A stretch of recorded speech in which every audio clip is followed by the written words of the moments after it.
تو وہ میں نے جو بتایا کہ مفتی صاحبان میں سے، علماء صاحبان میں سے پیش ہو گئے اور میرے اناد اور عداوت کی وجہ سے رد کیا، اور تحفظ حرمت رسول صلی اللہ علیہ وسلم کے قانون کو، جو میں بہت سکے بند قانون چاہتا تھا، اس کی مخالفت میں پیش ہوئے اور کتابیں لے آئے اور دلائل پیش کی عدالت میں کہ یہ انہوں نے غلط کہا ہے طاہر القادری صاحب نے، دیکھو یہ امام اعظم کا مذہب ہے، یہ صاحبین کا مذہب ہے، یہ ائمہ احناف کا مذہب ہے، اگر گستاخی کرے گا رسول کی تو یہ قابل معافی جرم ہے، اگر وہ توبہ کر لے تو معاف کر دیا جائے، قتل نہیں ہوگی، جبکہ انہوں نے کہا کہ نہیں اس کی توبہ قبول نہیں ہوگی، انہوں نے غلط کہا۔ یہ میری مخالفت میں وہ اقوال پیش کیے جو میرے سامنے تھے، کسی سے مخفی نہیں ہے، مگر میں اس موقف سے ہٹ کر دوسرے موقف کو ترجیح دے رہا تھا۔ انہوں نے اقوال لا کے دکھایا عدالت میں کہ توبہ قبول ہوگی، قابل معافی جرم ہے، گستاخی ہے رسول۔ دوسرا انہوں نے کہا کہ عورت و مرد سب قتل ہوں گے، کہنے لگے یہ جاہل ہے، اس نے پڑھا نہیں ہے کتابوں میں، اس نے کتابیں پیش کر دی لا کے کہ لکھا ہوا ہے کہ عورت اگر ارتداد کرے گی خواہ گستاخی رسول کا تو قتل نہیں کی جائے گی، عورت کی سزا قتل نہیں ہوگی، یہ حوالے پیش کر دیے انہوں نے۔ میں ان کے منہ کو تک رہا تھا، اندازہ کر لیں اس وقت میرا عالم کیا ہوگا کہ ایک شخص لڑ رہا ہے حرمت رسول کی عظمت کے لیے، ناموس رسول کے لیے، تاکہ گستاخی کے سارے راستے اور سب امکانات بند ہو جائیں، مسلم و کافر، عورت اور مرد، اور توبہ کرنے والا اور غیر تائب، سب کے لیے جس نے حضور کی گستاخی کی وہ بے ایمان قتل ہو جائے اور کتے کی طرح جہنم میں رسید کر دیا جائے جو گستاخ رسول ہے۔ میں سارے راستے استثناء کے بند کرنا چاہتا تھا، اس لیے کتابوں کو پڑھ کر میں نے عدم قبول توبہ کا قول کیا تھا وفاقی شرعی عدالت میں، اور متاخرین احناف کے میں نے قول پیش کر دیے تھے جان بوجھ کے، اور مالکیہ اور حنابلہ اور شوافے کے، اور میں چاہتا تھا کہ عورت گستاخی کرے یا مرد بلا استثناء قتل ہوں۔ مجھے پتا تھا کہ احناف کے ائمہ متقدمین نے عورت کو مستثنیٰ کیا ہے سزائے قتل سے، وہ عبارتیں میں نے پڑھی ہوئی تھی، مگر میں راستہ بند کرنا چاہتا تھا،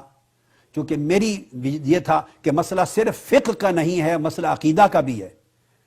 لہذا اگر امام اعظم کا قول عورت کو قتل نہ کرنے کا ہے تو کوئی نہیں، امام مالک، امام شافعی، امام احمد بن حنبل کا اور متاخرین احناف کا ہے، سو میں نے وہ قول لیا تھا تاکہ راستہ بند ہو جائے ہر قسم کی گستاخی کے امکان کا۔ اور تیسرا یہ میں نے پڑھا ہوا تھا کہ کافر اور ذمی، یہودی اور عیسائی اگر گستاخی کرے تو قتل نہیں کیا جائے گا،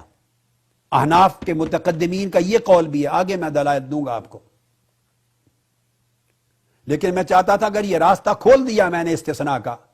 کہ مسلمانوں پر اطلاق ہوگا اور یہودی، عیسائی، غیر مسلم گستاخی کرے تو سزا موت نہیں ہوگی، ان کے لیے تعزیر ہوگی، اگر یہ راستہ کھول گیا تو پھر ان کے دروازے کھلے رہ جائیں گے گستاخی کے۔ میں چاہتا تھا ہر امکان گستاخی رسول کا بند ہو جائے، اور جو زبان کھولے، مسلمان ہو یا یہودی ہو یا عیسائی ہو یا کافر ہو یا مومن ہو یا مرد ہو یا عورت ہو، اسے کتے کی طرح سزا موت دے دی جائے جو عظمت رسول پر زبان کھولے۔ مگر مولوی صاحبان نے، مفتی صاحبان نے میری مخالفت میں تینوں موضوعات پر حوالے دیے کہ طاہر القادری صاحب غلط کہہ رہے ہیں، اور عدالت میں کھڑے ہو کے وہاں برملا پورے جہان کے سامنے کہا کہ گستاخی رسول قابل معافی جرم ہے، یہ امام اعظم اور ائمہ احناف کے قول ہیں کہ توبہ قبول ہوگی، اور توبہ قبول صرف آخرت کے لیے نہیں، اسقاط قتل بھی ہوگا، یہ توبہ قبول مرتد ہے۔ انہوں نے کہا چونکہ ائمہ احناف کے ہاں گستاخی رسول ردہ ہے، ارتداد ہے، اور ہر مرتد اگر توبہ کر لے، موقع دیا جائے تو قتل معاف ہو جاتا ہے، اس کا قتل معاف ہوگا۔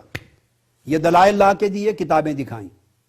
اور یہ دلائل دیے کہ قادری صاحب کہہ رہے ہیں کہ عورت بھی قتل ہوگی گستاخی رسول پر۔ انہوں نے کہا یہ غلط کہا انہوں نے، یہ احناف کی کتابوں میں ہے، موقف ہے کہ عورت قتل نہیں کی جائے گی۔ اور تیسرا میں نے کہا تھا مسلم و کافر، یہودی عیسائی بھی کرے وہ بھی قتل ہوگا۔ انہوں نے وہ کتابوں کے حوالے دے دیے کہ نہیں، امام اعظم کا مذہب یہ ہے کہ اگر غیر مسلم کافر گستاخی کرے تو اس کی سزا قتل نہیں ہے، اس کی تعزیر ہوگی، سزا قید ہوگی، اور اب توبہ کر لے، اسلام قبول کر لے تو معاف ہو جائے۔ اب اندازہ کر لیں اس وقت یہ فتوے لگانے والے کہاں تھے، سارے جہان کو پتا ہے، اور جب عدالت ختم ہوئی تھی وفاقی شرعی عدالت، تو وہ جو جن دو علماء کرام کا میں نے نام لیا آپ کو،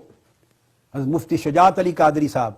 رحمۃ اللہ علیہ اور حضرت قبلہ پیر کرم شاہ صاحب رحمۃ اللہ تعالی علیہ، وہ باہر نکلے، میں نے اپنی آنکھوں سے دیکھا، ان میں سے ایک نے وہ بعض مفتی صاحبان کے کندھوں پر ہاتھ رکھا، کہا مولوی صاحب کسی کی قادری صاحب کی ذاتی عداوت و دشمنی اپنی جگہ، رسول پاک سے دشمنی تو نہیں کرنی تھی، عداوت قادری صاحب سے تھی تمہیں، رسول پاک سے تو نہیں تھی، وہ تو آقا دو جہاں کی عزت اور حرمت اور ناموس کے تحفظ کا قانون بنوا رہے تھے اور اس میں شدت اختیار کر رہے تھے، سارے راستے بند کر کے۔ اس کا مطلب یہ نہیں تھا کہ انہوں نے وہ عبارتیں نہیں پڑھی تھی آناف کی، مگر وہ سخت موقف لے رہے تھے تاکہ قانون سخت بنے۔ اور آپ کے ظلم کی، عداوت اور تعصب کی یہ حالت ہے کہ آج رسول پاک کی حرمت کے قانون کے خلاف آ کے بولیں آپ، اور راستے کھلوائے ہیں قابل معافی بنوانے کے لیے، اور کافروں کے لیے گستاخی کا راستہ کھلوایا، کچھ حیا کرتے، یہ انہوں نے ان کو شرم دلایا، مگر کون شرم لیتا ہے؟ مگر یہ سارے لوگ کہاں تھے اس وقت؟ ان کے خلاف تو کبھی فتوے نہیں لگائے کہ گستاخی کی حمایت کی ہے۔